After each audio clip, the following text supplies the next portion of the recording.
Here is one of their spokesmen who represents their cause, the Vice Chair of the National Council on Arab Americans, Manzar Sleiman. Thanks for being here. It's time to liquidate the military project. It's time to liquidate the empire. We spent $1 trillion on national security state, for security, military, and for wars overseas. The war that destructed the country of Iraq. We commemorate 7 years of destruction. Don't be fooled by the circus of election there. It's only a national census based on ethnic and sectarian lines.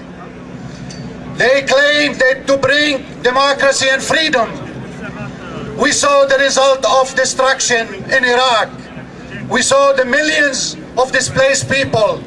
We saw the hundreds of thousands of killed and wounded. And don't forget, that democracy and that freedom does not apply to some people. It's good to have a fraudulent election in Afghanistan and legitimize Karzai, but it's not good for the will of the Palestinian people who are still under siege now for the past of 1,000 days.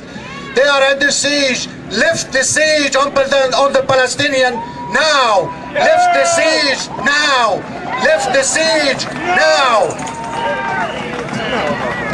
It's time to liquidate this empire, or will be forced to liquidate it by the will of the people throughout the world. It's better to spend $1 trillion on education, on fighting poverty, on health care, on fighting degradation of the environment. This is the time to stop and liquidate this empire. This is the change that we can believe in, not the change of the course of the same.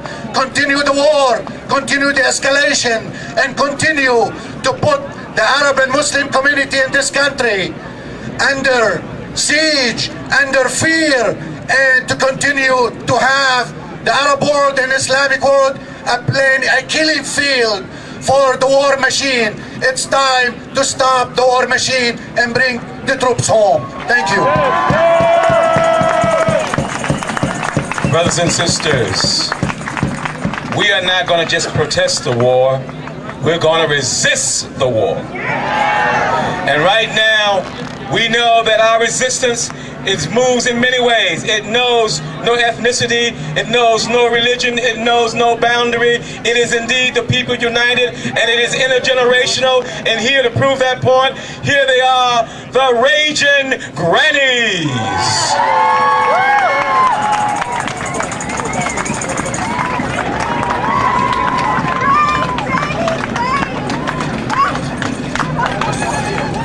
They say that no rally is official until the Raging Grannies sing.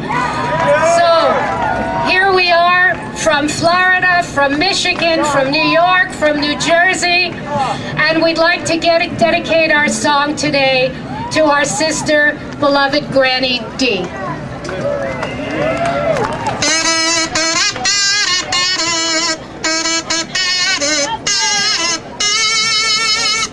Follow the money to see why we go off to war. For 7 long years now, it's not freedom we're fighting for. Follow the money, it leads to those corporate whores. They've gone and bombed the Iraqis, so Halliburton can get more.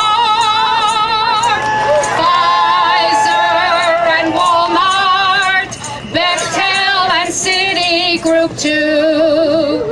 Reap all the profits and don't give a fig about you. While folks go hungry in DC and in New Orleans, They're at home counting their money to support their war machine. Follow the money, it all leads to corporate greed. The poor and the homeless, when will they get what they need? Big money interests dictate our government's plan. It's time now to take back our country and give folks a helping hand. Bail out the people and give them the money they need. To hell with the bankers who suffer from terminal greed. We've got to stop them and all those who profit from war. Yes, we will follow the money. Let's buy peace instead of war.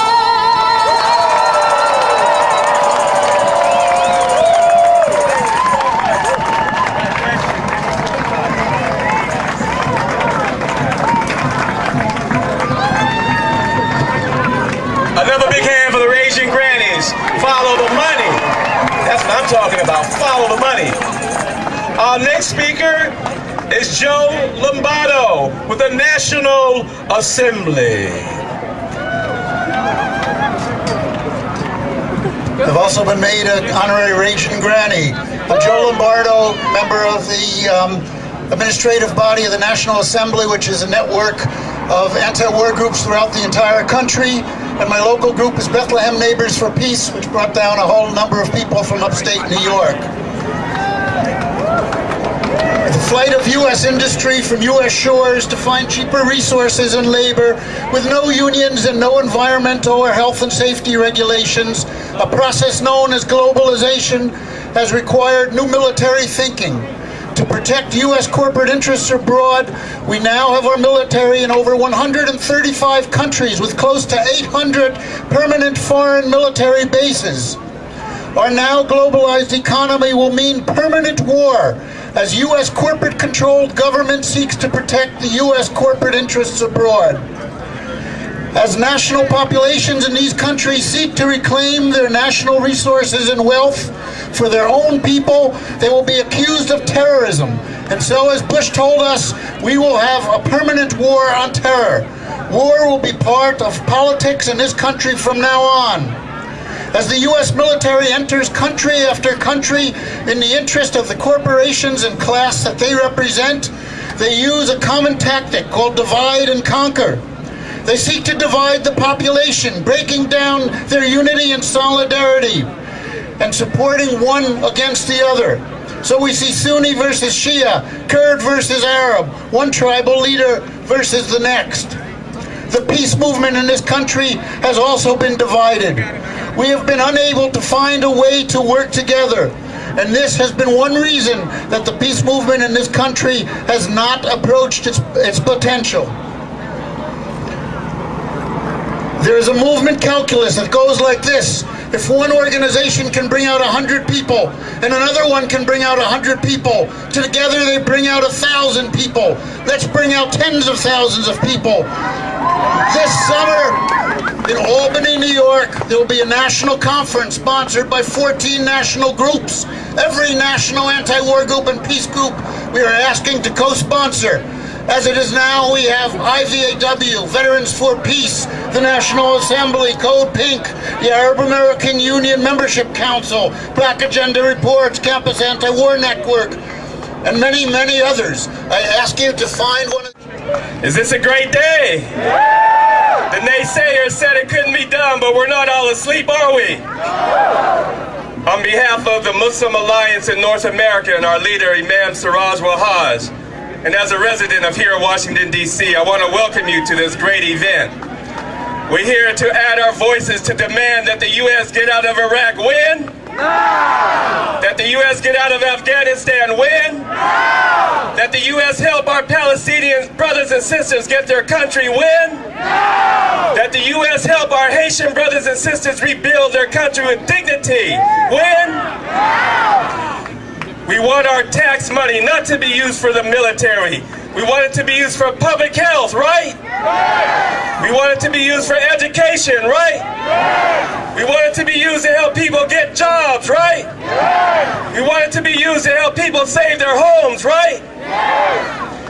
Brothers and sisters, I want you to know that your Muslim brothers and sisters are shoulder and shoulder. We intend to do our part. Two other things I want to bring to your attention. While this is the 7th year to commemorate the U.S. invasion of Iraq, it's also the 10th year to commemorate the arrest of one of the greatest civil rights leaders in this country, a man who walked and worked with Dr. Martin Luther King, with Malcolm X, with Fannie Lou Hamer, with Kwame Ture. His name was H. Rap Brown. His name now is Imam Jamil El-Amin, and he is imprisoned in a Guantanamo Bay-like facility in Colorado. The person who has admitted to this crime is locked up in Florida. So I'm asking you to pray for him and to do what you can to help get him out and all other political prisoners. The second thing, there is an imperialist plot, brothers and sisters, to break up Africa's largest country, Sudan.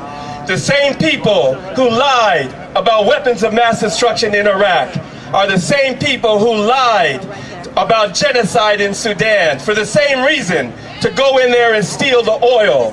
So I'm asking you to be aware of this Machiavellian maneuver taking place and to raise your voices, because Africa doesn't need any more countries.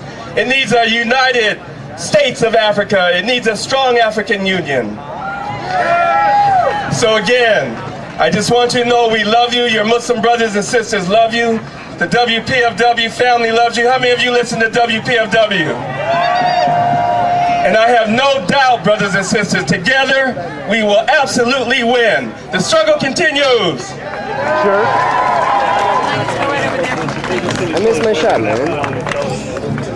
Please welcome Chuck Kaufman, the National Coordinator of the Alliance for Global Justice and a member of the March 20th Planning Committee. Damn provocateur or something. That guy's an asshole. Hands down. It's time for us to stop being so polite. Yeah. It's time for us to stop thinking that it matters who sits in the White House or which party controls Congress. Our country has been taken over by militarists, every bit as ruthless and reckless as the Japanese who took Japan into World War II. It is up to each of us, to you, and you, and you, and me, to be sugar in the gas tanks, to be sand in the gears of the war machine. Only we can stop the madness. Our country spends more on the war machine than the rest of the world combined, and Obama increased the bloated Pentagon budget. Obama isn't ending the war in Iraq. He's keeping 50,000 soldiers there and who knows how many mercenaries. He's not ending the war in Afghanistan. He's escalating it. My field is Latin America. The hope of the world lies in what's happening in Venezuela and Bolivia and Ecuador and other places where the people have taken control and are building real democracy. But the Pentagon, the State Department, the corporations, and yes, the President are not going to allow that to happen without a fight. They're building 7 new military bases in Colombia, 4 in Panama. They're still training soldiers at the School of the Americas.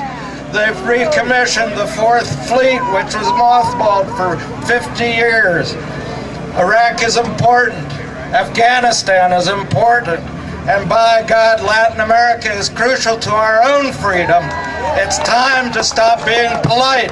It's time for every one of us to stop cooperating with the war machine. We need a movement of massive non-cooperation.